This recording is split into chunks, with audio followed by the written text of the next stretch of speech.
Thank you. So I asked the organizers on the spot to introduce Don for many reasons. I wanted to ask, how many of you who are crafting today the future of this digital economy know that Don Tapscott wrote a book in which he coined the concept in '95? Very few hands, and I was sure about that.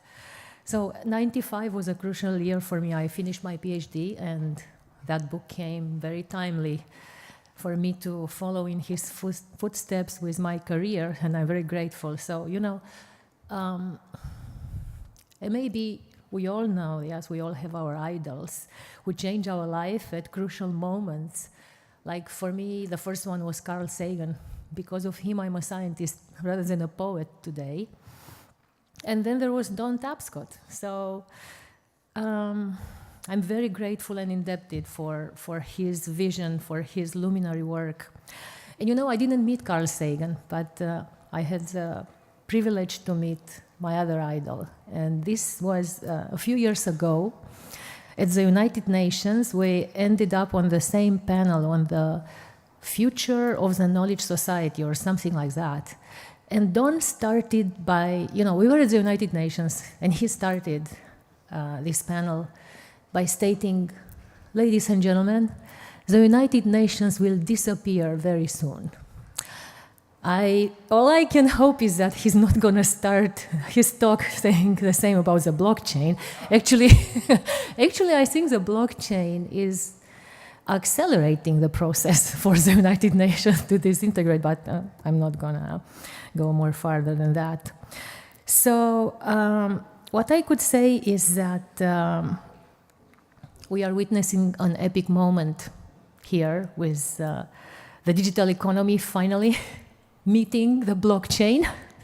And without further ado, I would like to, and mentioning that, of course, Don Tapscott coined not only digital economy, the words and concepts like digital divide and many others. He wrote 15 books, among which I'm sure you know Wikinomics and the Radical Openness and many more. But we will start with a 1-minute video, after which Don will make his grand epic entrance. So please, the video. Thank you.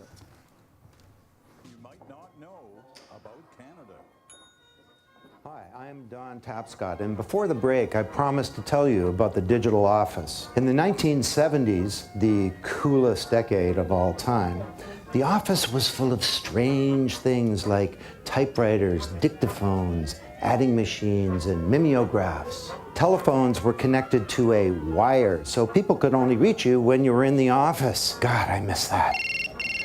Not now! In 1978, the Canadian company Bell Northern Research wondered what would happen if every desk had a computer on it connected to a vast internetwork. Their incredibly handsome staff created an office that used crazy things like email, word processing, texting, and document management. Then B&R pitted the computerized workers against the computerless old-school test group. This first ever controlled experiment proved that the digital workers were more efficient, innovative, and effective. And they had more fun, too. And within only 15 years, office workers across the globe were playing electronic solitaire and watching cat videos to their heart's content. And that's something you might not know about Canada.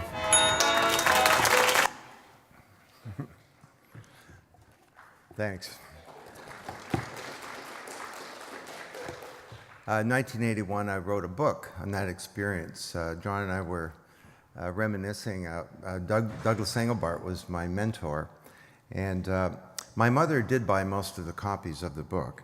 It was a sort of study in bad timing. But flash forward to today, something big is happening. And so I've been working on this issue of the digital revolution, how it changes business and society since 1977. And what I'd like to try and do in the next half hour is convince you of the following idea, that from now until then, we've seen the first generation of the internet. And it brought lots of great things.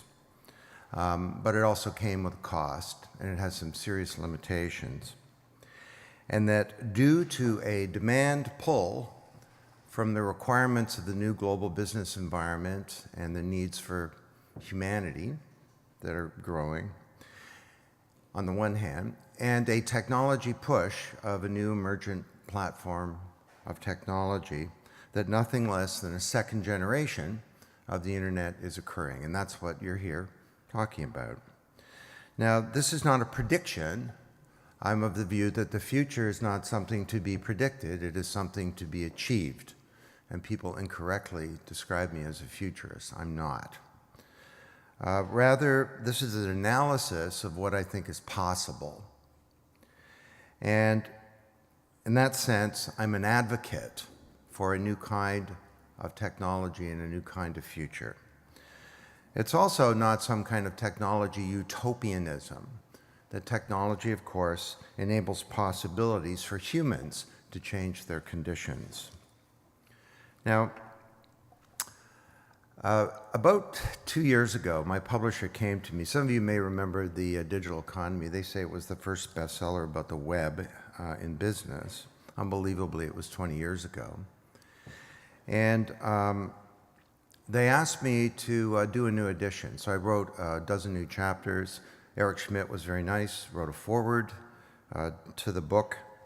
For any of you who want to get this book, the best way to get it is in massive volume. Christmas, not that far away. No, seriously. Rewriting or creating a bunch of new chapters. Actually, I published the book in its entirety, with one exception. We didn't know what we were going to call it back then. Was it the internet, the web, the net? The big term, the hottest term, was the information superhighway. So I thought I'd get really clever, and I dubbed that the I-way. And I'm sure the I-way is a term that all of you use constantly, and sometimes these neologisms don't stick.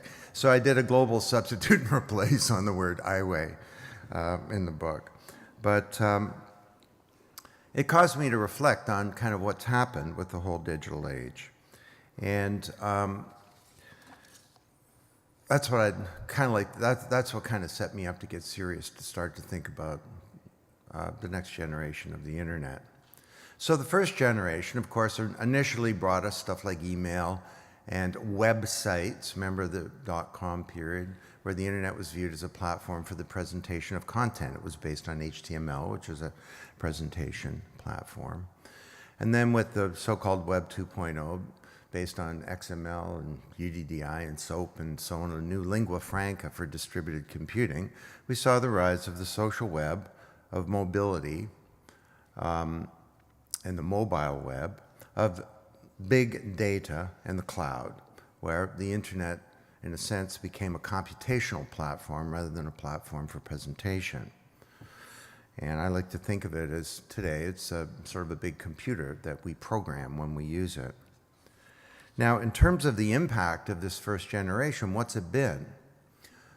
Well, let's start with what's it been on the corporation. Anybody recognize his name? Ronald Coase? Okay, he passed away 2013. And in the digital economy, this is 20 years ago, I argued that he's going to be the key to helping us understand the potential of the internet on business and on the architecture of our institutions in capitalism. And it was almost 80 years ago, he wrote a paper where he asked a deceptively simple question. He says, why does the firm exist? He said, if Adam Smith is right and the open market is the best mechanism for allocating how goods and resources and information, materials, and so on in society, how they're allocated, why isn't everybody an independent contractor at every step along the way in production? Why do we work for firms? Why do we have the firm? And he said the answer is, and he won a Nobel Prize for saying this, the answer is transaction costs. Now, he defined that very broadly. It was really the costs of collaboration, the costs of search. He said this 75 years ago. of finding all the right information or materials or people to do something. In an open market, it's prohibitive. So we bring that inside the boundaries of a corporation where we have things like filing cabinets to find information and org charts to find people and so on. The cost of coordination, of contracting. And the big industrialists understood this. So Henry Ford had within the boundaries of the Ford Motor Company a power plant, steel mill, shipping company, glass factory. Why? Because the costs of transactions in an open market are greater than the cost of doing things inside the boundaries of the corporation. So along comes the early days of information technology, and back then I said the boundaries of the firm are becoming more porous. We called it the extended enterprise. And then when the internet, really the first generation, started to really kick in the late 90s and the early 2000s, transaction and collaboration costs dropped further. They didn't plummet, but they dropped further, such that some vertically integrated companies unbundled into focused companies that work within networks. So Cisco understood this, and the old poem that we used back then was focus on what you do best, partner to do the rest. It's not exactly Longfellow, but it's sort of, you get the idea. That's what Cisco did, and a business model, new term, conferred competitive advantage to Cisco over Lucent and Alcatel and Siemens and Ericsson and Nortel and so on. So this was the early days of a change in the deep structure and architecture of the corporation and how we start to orchestrate capability really in society, to innovate, to create goods and services, to build a supply chain, which is really a network and so on. And just a little example, this is from Wikinomics, actually. It's the lead story in Wikinomics. Some of you might remember this, but I just thought I'd tell it today to make the point. So the guy on the screen, his name is Rob McEwen. And I'd like to say, I have a think tank. We scour the world for the best case studies. In this case, I can't say that because the reason I know this story is Rob McEwen is my neighbor. He moved across the street from me, and he held a cocktail party to meet the neighbors. And he says, you're Don Tapscott. I read some of your book. I said, great, what do you do? And he says, well, I used to be a banker, now I'm a gold miner. And he's a funny guy. He introduces his wife to the group. He says, this is Cheryl. She's a gold digger. Thankfully, she is not, and she has a sense of humor. Anyway, he tells me this amazing story. He takes over this gold mine in northern Canada, and his geologist can't tell him where the gold is. So he gives him millions of dollars to go get more geological data. They bring it back. They can't tell him where to go into production. He does this again and again. After a few years, he's so frustrated, he's ready to give up. But one day he has an epiphany. He wonders, if my geologists don't know where the gold is, maybe somebody else does. So he does a radical thing. He takes his geological data, which in the mining industry is your biggest secret, he publishes it and holds a contest on the internet called the Gold Corp Challenge. It's basically $500,000 in prize money for anybody who can tell me, do I have any gold, and if so, where is it?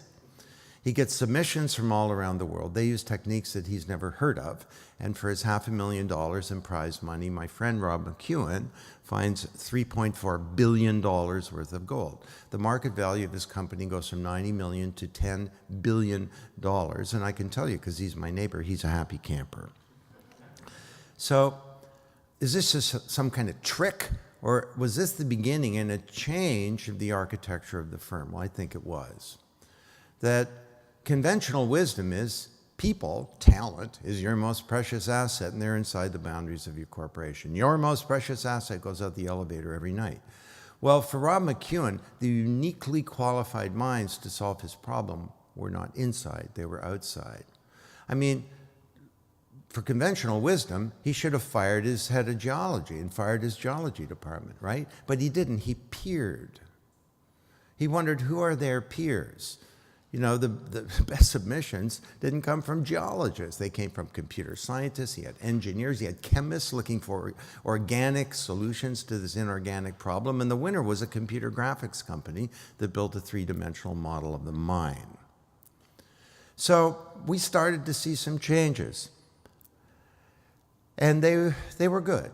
You know, the tonic of the market started to be brought to bear on all kinds of different functions of the organization.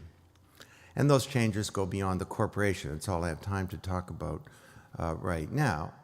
But, you know, parents could communicate with their grandchildren, and you could build an encyclopedia that, you know, millions of people could create, and it's 240 languages and 10 times bigger than Britannica, and the quality is roughly as good. And peer collaboration and production could create an operating system that became the dominant operating system, and it could even apply to building physical goods like the Chinese motorcycle industry, where dozens of little companies all cooperate together. They meet on the internet and in tea houses. There's no OEM, there's no Harley Davidson pulling all the strings. This is now over 40% of global motorcycle production done on a network. So, on the other hand, the subtitle of the book was Promise and Peril in the Age of Networked Intelligence. And I outlined 8 things that could go wrong. Now, I don't have time to go through all 8 of them, but let's talk about the ones that are really pertinent to today. It turns out all 8 things did go wrong. That the dark side is there, and I thought John was very good yesterday. Things are not just black and white. You know, it's complicated. And the digital age has brought a lot of good stuff, but on the other hand, you know, Houston, we have a problem. Silicon Valley, we have a problem. So the first generation, the internet was supposed to be this empowering platform. Back then I said, the old media, it's centralized, it's controlled, it's one way, it's one to many. You know, freedom of the press is a great idea, especially if you own a press. You know, broadcasting, radio, the recipients are passive, they're inert in the whole process. The new medium is interactive, it's malleable, it's distributed. As such, they cherish an awesome neutrality. Ultimately, they will be what we want them to be. They will do what we command of them. Pretty cool, you know, this empowering, distributed thing. Trouble is that this empowering, distributed, peer-to-peer collaborative environment was laid on top of a society and a class structure that's anything but. So I think there's a case to be made that powerful forces have captured the first generation of the internet. Powerful technology companies, we see whole new species of business. Google, Apple, and Amazon, we've never seen anything like this before. I call them digital conglomerates. You know, who's going to win out in the battle for the auto industry? It won't be the old auto companies. It's going to be Google, that's got probably the best technology for autonomous vehicles. The Google car's gone, 1.5 million miles, had one accident when it got rear-ended. Apple, that's now being touted as wanting to own the auto industry, and they've got $180 billion in cash to try and do that. And I think Elon Musk will have something to say about who's going to dominate the auto industry as well. 3 companies, by the way, that did not exist in the auto industry. Forget about 20 years ago, 5 years ago. So, you know, what is Google? Well, it's mainly an advertising agency. That's how it makes its money, selling ads, but it's in 20 other businesses. And they can evolve into adjacent or not so adjacent industries, and they don't care, actually. In fact, Larry and Sergey say that if they're non-adjacent, that's even better because we don't have to worry about integrating them.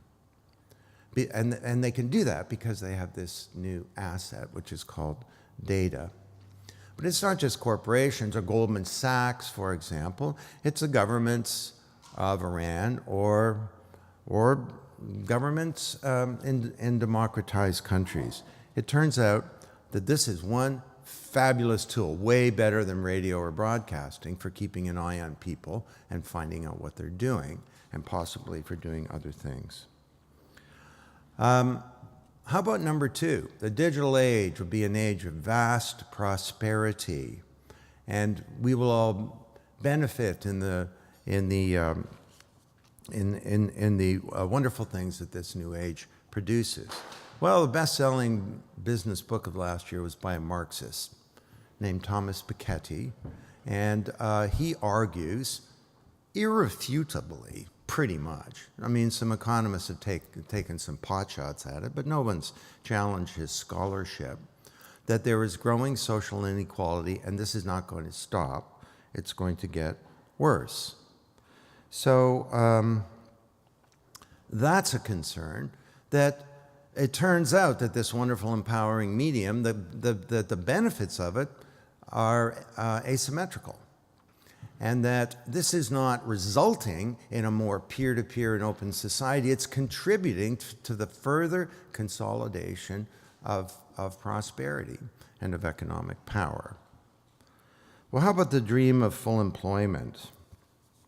That this new platform is going to contribute to massive economic activity all around the world. Well, it's certainly helped in the developing world. You've got the rise of outsourcing in the developing world. There's a rise of a new middle class in the United States. The middle class is being wiped out, and the American dream is pretty much busted for most people, with no end in sight of that getting better. But in the developing world, the fact that we have networks has enabled these new network business models, and that's been very helpful. But in the developed world, the dream was this is entrepreneurship. Little companies can have all the capability of big companies without the main liabilities, deadening bureaucracy, legacy culture, and so on. And this is really important for job creation because 80% of new jobs come from companies 5 years old or less. The trouble is, when you look at what's actually happened, this is the first time in modern history where you have economic growth and it's not generating commensurate jobs. In some places, it's not generating jobs at all. And we have structural unemployment, and technology is not helping solve that problem. I think it's at the heart of it. And there's a report 6 weeks ago from the UK that robotics is going to wipe out 30% of the British workforce in the next 25 years. You've got these digital conglomerates that come in. They do an awesome job. Don't get me wrong. I love Google, and Apple creates great products, and Amazon does wonderful things. They come into an industry, they wipe out the industry, they leave behind 10% of the jobs. And they do a better job than the old hidebound incumbents. So you can't say that's a bad idea. It's just a fact. So this is creating a biggest problem for young people. So we've got youth unemployment all around the world. And the United States, probably 18%. In Spain, it's over 60%. This is a problem because we told young people, you work hard, you stay out of trouble, you be a good kid, you go to university, you can have a prosperous life. Well, today kids are graduating the United States from university, and student debt is unbelievable in terms of what a massive, not just piece of the economy it is, but a challenge for young people. The final one was freedom. The old media was controlled, right? The new media is distributed. Everyone participates. Well, there's some truth to that. The Arab Spring is evidence. Remember the debate with Malcolm Gladwell about the role of social media in social change? That debate got settled by one word, Tunisia, and then there were 15 other words.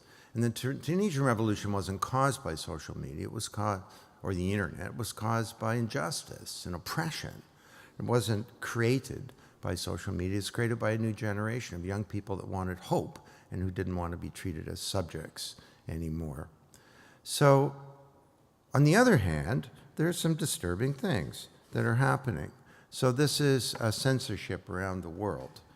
And increasingly, governments are trying to censor activity on the web, and increasingly governments are using the web to spy on people. Corporations are also have this massive new, it's more than an asset class, as somebody said yesterday, but it is that. It's, I think that will be greater than previous asset classes of land or physical plant or resources in the ground or even money. I mean, 25 years ago, Walter Wriston, CEO of Citibank, said information about money is becoming more important than money. So, in oil and gas, we have this thing called fracking. Well, there's something in the digital world called, I call it data fracking, where these companies drive down and they're collecting all this data, and we've all made this Faustian deal with the devil, that data belongs to somebody else. And we've talked about this throughout yesterday. So there are a number of, fallouts from this whole thing. The notion of individual autonomy. I mean, in the physical world, we have these laws. If I drop this, there's this law called gravity. But in the digital world, where all these people control all this stuff, you don't know what the algorithms are that run your life. You post something, you don't know what is the algorithm that determines whether or not that goes to these people or what people, or maybe it doesn't go to very many people at all because there's a URL in it taking you off Facebook. And then in the digital economy, I talked about privacy. I wrote a whole chapter about it, but I kind of got it wrong because, first of all, the analogy was Big Brother. And I said, Orwell and Big Brother could be watching us. Well, it's more like Franz Kafka in The Trial, isn't it? Where all of a sudden something happens in your life and you don't know why. You're charged with something, you don't know what the charge is, you don't know who your accuser is, you don't know what the evidence against you is, and all of a sudden you don't get that dream job or you can't get across the border. So data minimization, trying to be careful what you present and what you share, is no longer a viable strategy, as I argued back then. What happens in Vegas stays on YouTube. So we have a big problem. We're all building up these massive databases, and people like Jeff Jarvis, who's a friend of mine, who say, hey, privacy's over, let's just share all of our information with everyone. I think that's kind of naive, because privacy is actually the foundation of a free society. Governments, they can be trusted to always be benevolent? I don't know about that. And then what does it mean for corporations to have perfect information on all of us?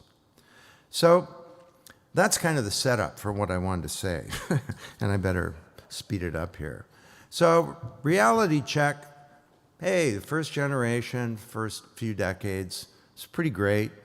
But when you look at the big measures of human success and quality of life, there are a number of big problems. What if there was a new generation of technology, a distributed worldwide ledger? The first generation brought us the World Wide Web. What if there was a generation that brought us the World Wide Ledger, the ledger of everything? Could that create some new possibilities? And how would that work? Well, there was a discussion about what's the right way to talk about Bitcoin yesterday, and it was good. I don't think it's wrong to view Bitcoin as an early app on this new worldwide ledger. It's more than that. It's an app, and it's a set of capabilities, and it's a bunch of humans, and so on. But what if we had a worldwide ledger of everything, of who owns what, who bought what, who traded what, who married whom is obliged to do what, who fulfilled their contractual obligations, who ordered what autonomous vehicle, who voted, how governments spend taxpayer dollars, who listened to what song, who watched what movie? Could we solve two of the biggest problems of the first generation, which is identity and trust? That you don't really know who somebody is on the internet. We used to, that old joke on the internet, nobody knows you're a dog. It was from 1994. Well, it hasn't really been solved yet, unless you have a third party. And you can't really trust somebody unless there's a third party, like a bank or a quasi-bank like PayPal, or a government or some kind of central authority. So trust in business is the expectation that the other party will act with integrity. I just said what trust is in a sentence. It took me 1 month of reading everything there is on trust to be able to compose that sentence. I'll say it again, because I wrote a book about this.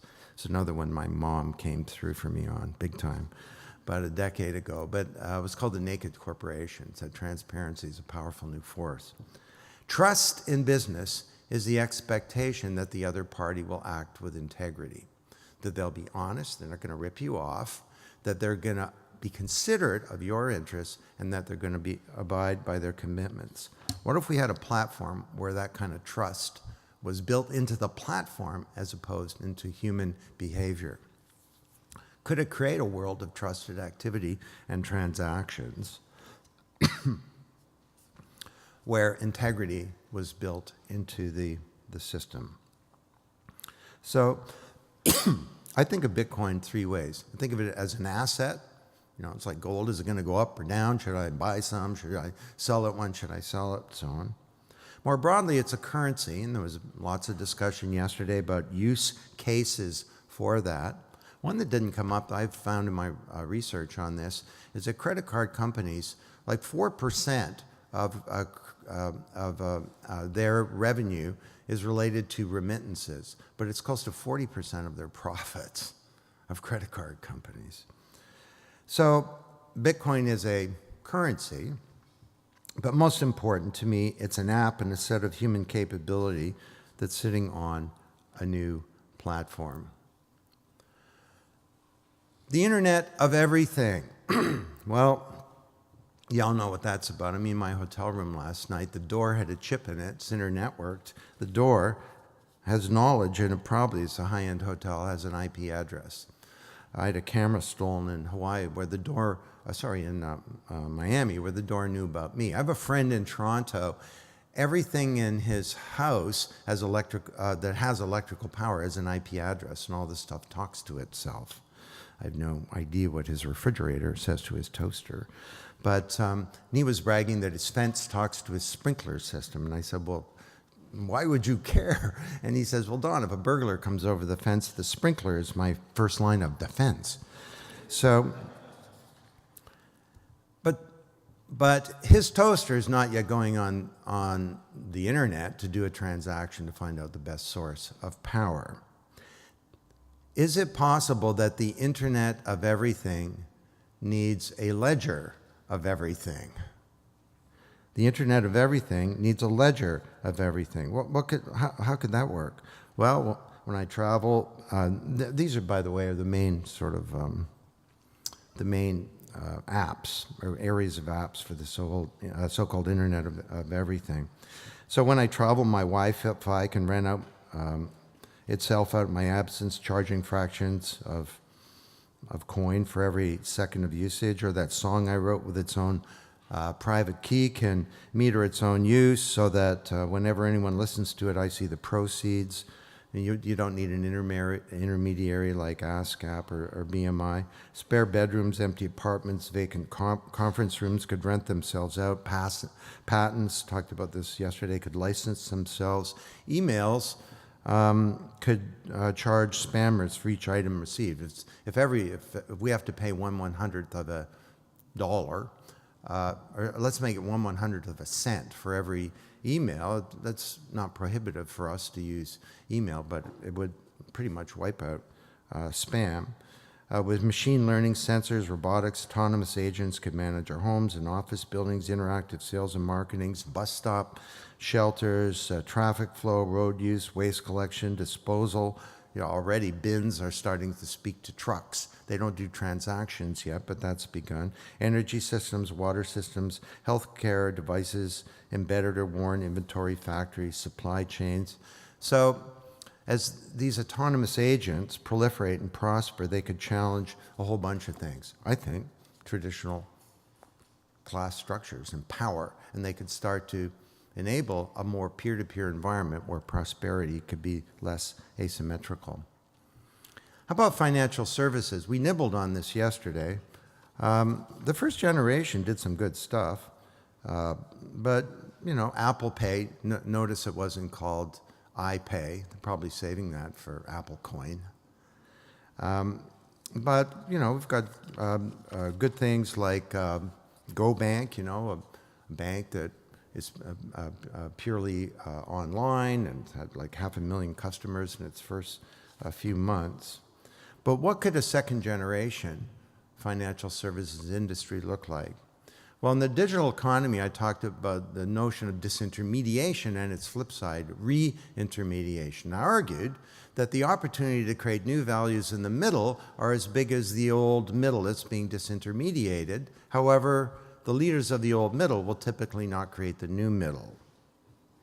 So this is a really interesting thing. How are the financial services industry going to react? to the fact that this new platform could do things way, way better, way, way faster, and at much lower cost than they do.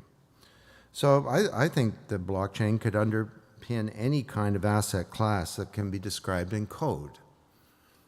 Stocks, private corporate bonds, sovereign bonds, deeds and titles, trademarks, patents, copyright, copyrighted content, insurance, business contracts, as we talked about yesterday, to name a few.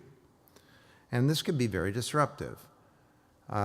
Just consider something like digital debt. You could issue tokens that represent bonds at a discount, so they have a nominal value of 100, and you issue them at 90 with a one-year term. And as the year goes by, it matures to 100, translating into an 11% yield. And the token could easily act as a claim on the equity or debt of a company. How about Ronald Coase and the corporation? We started to see some changes to the architecture of the firm as we went from industrial to sort of the early days of IT and then the first generation of the internet.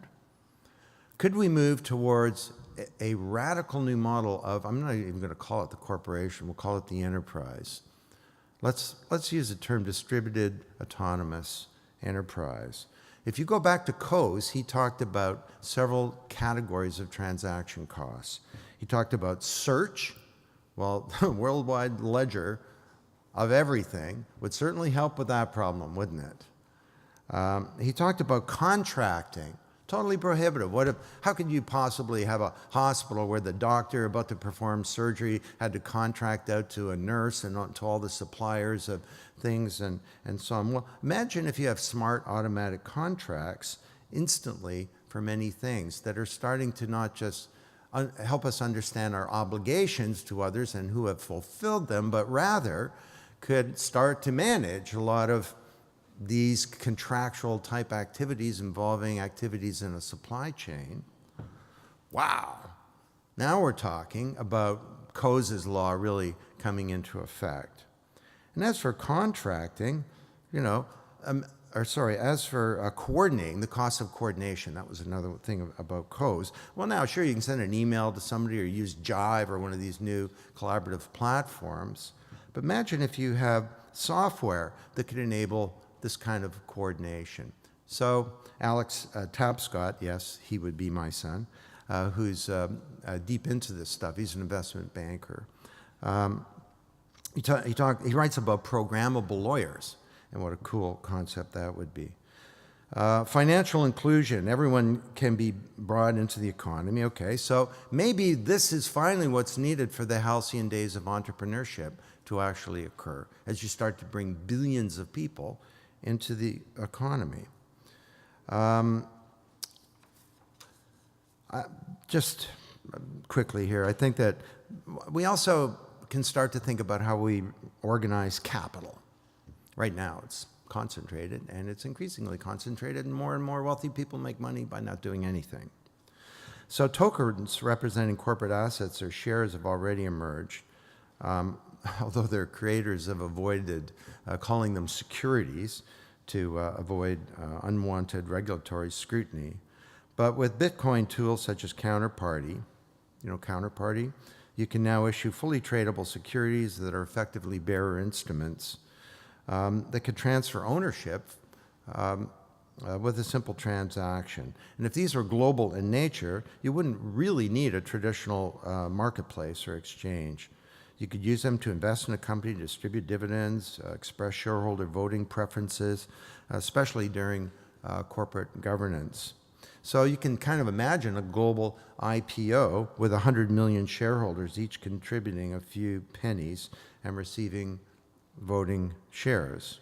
I mean, already, on Kickstarter and so on, we're in the early days of, when you buy something for $10, you don't just get a first order of that, or $100, you don't get the first Pebble watch, but you may actually get equity.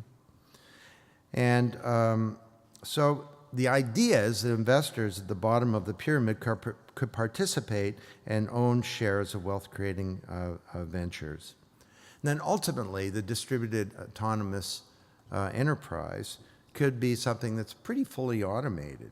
A business entity that is sort of functioning without a heck of a lot of human involvement. Now that, when it comes back to employment, that does raise an important issue, that the issue of employment is not going to be solved by cool new technology that enables new models of wealth creation. It's going to be solved socially, and we need to do some big things as a society. One of the things I think that we need to do is to shorten the work week legally, and there is a role for government in doing that.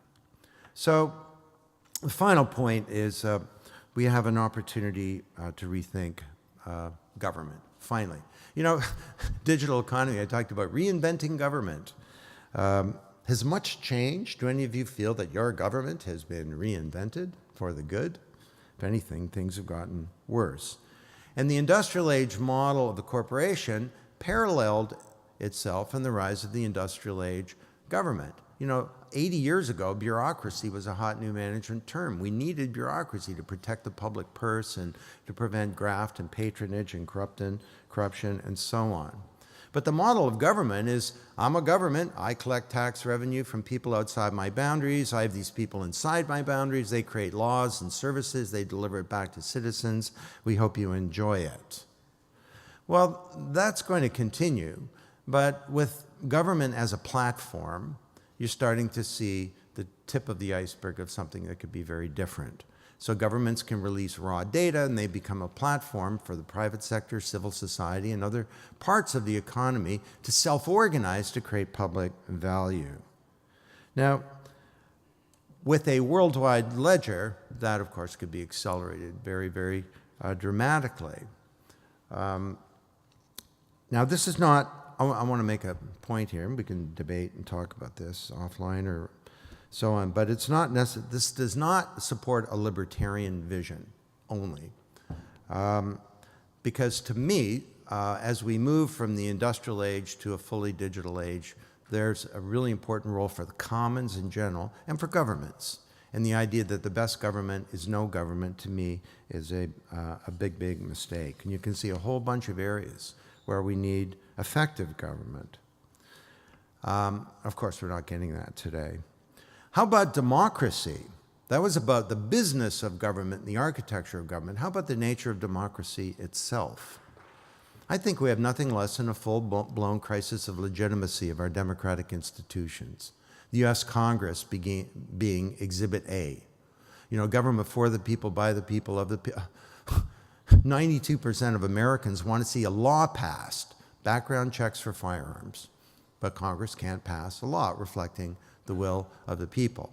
And this is resulting all around the world in more and more young people agreeing with the bumper sticker, "Don't vote, it only encourages them." And voting, especially among young people, has been cratering in OECD countries for a decade, and to the point where the last election, midterm election, was the lowest voting in 70 years, and maybe the lowest voting among young people ever. So Seymour Martin Lipset talked about a crisis of legitimacy. I mean, I'm from Toronto, and the fact that Rob Ford was our mayor was a problem, and not just that he was a racist, sexist, homophobic criminal who, the thing I hated worst about him is he called me a taxpayer. But the really big problem was more and more young people are thinking, yeah, he's a real jerk, but I don't know, maybe City Hall doesn't matter either. We need to move to a second era of democracy. And that doesn't mean direct democracy. You know, Ross Perot in the electronic town hall, you vote every night on the evening news, you know, AKA the electronic mob. That's a bad idea. Democracy's a lot more than voting every night on the evening news. One of the things about is protecting the rights of minorities. But the first generation created a representative system, but there was a weak public mandate. Citizens were inert, and because of lack of transparency, the system became deeply corrupt. And I say that not in a pejorative sense, but in a technical sense. It's corrupt. I mean, 70% of a politician's time is spent raising money, so you wonder how they vote. And then when they're done, 50% of congressmen go work on K Street as lobbyists. So Larry Lessig is right about that. But what if we could move to a second era where you had stronger representation, more transparency, citizens could see what was happening, and there was a culture of public deliberation and of active citizenship? Well, a worldwide ledger could help us do that. So let me make one more point.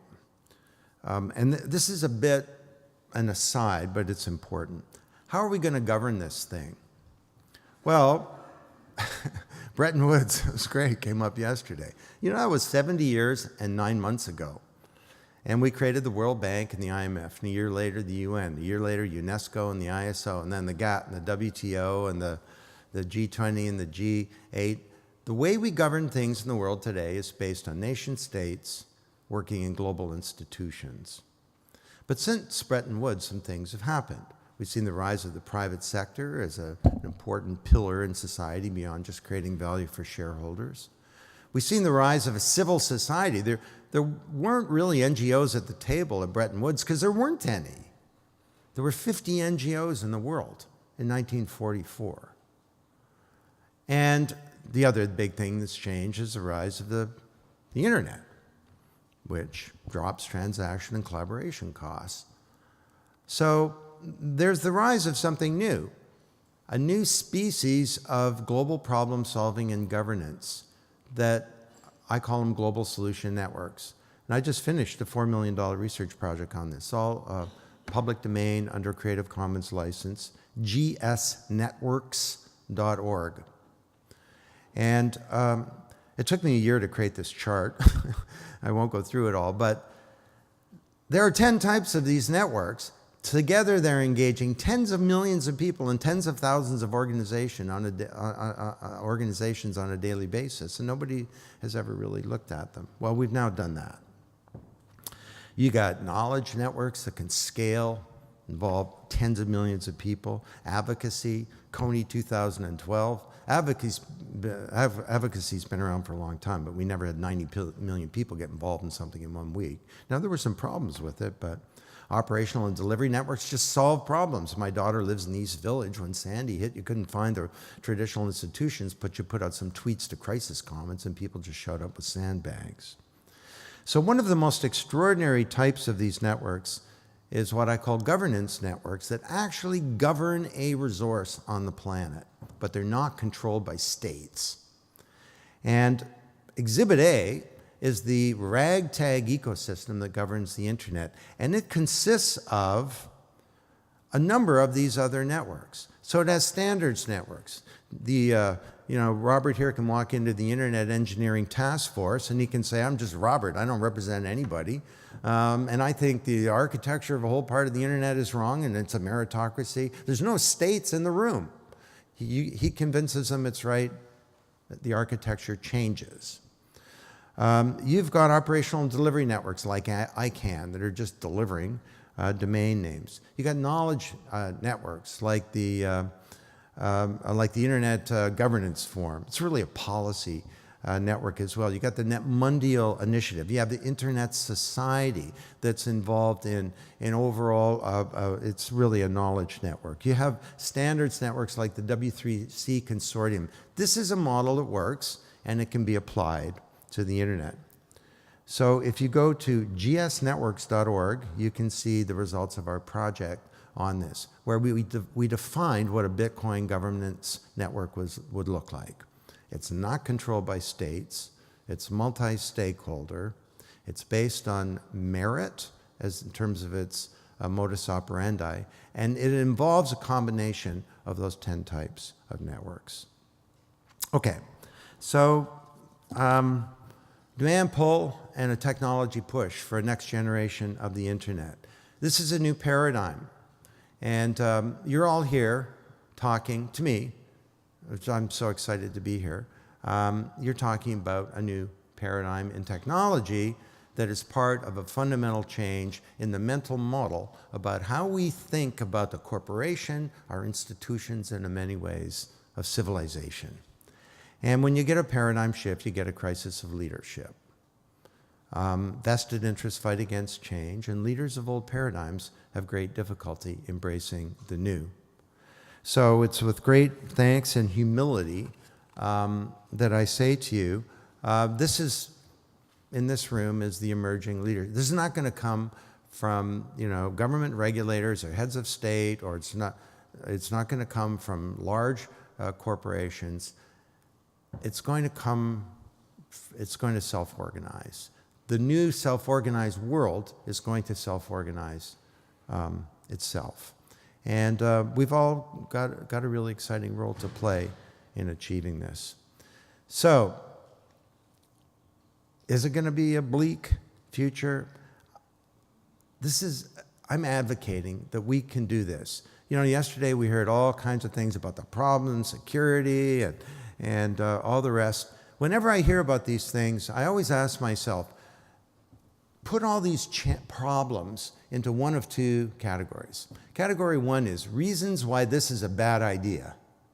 Category two is implementation challenges. Everything that I heard yesterday that was a problem, to me, is an implementation challenges. And if we can find the collective will to do this, I think that, you're actually talking about changing the world.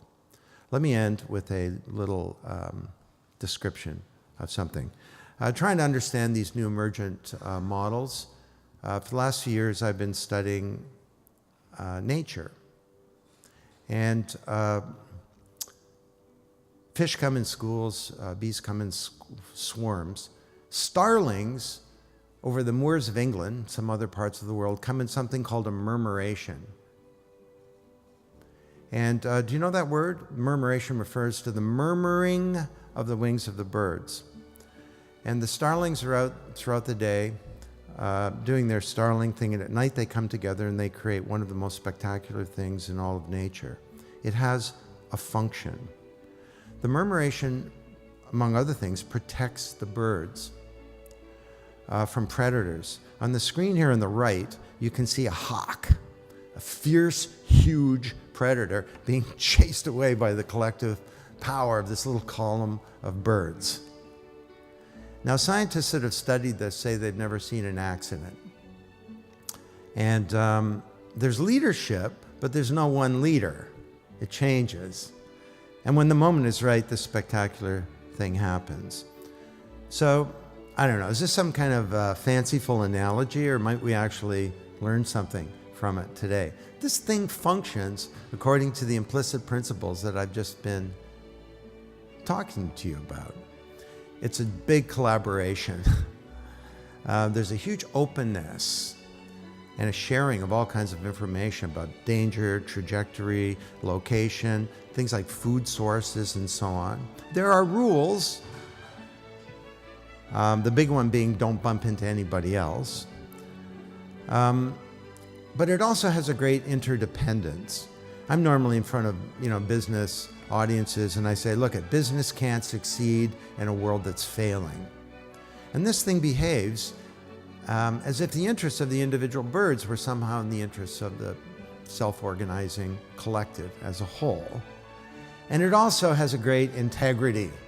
Now, these are birds. They don't have consciousness, but there's a trust there, right? Trust is the expectation that the other party will act with integrity. And it has integrity in the sense that it gives the birds the courage to take on a most fierce predator, because they know that the other birds have got their back.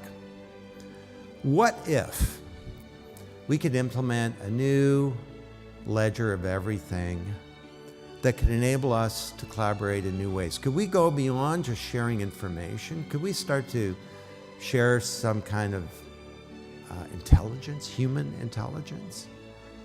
A network of glass and air that can enable us to connect our crania based on an irrefutable platform of what is true.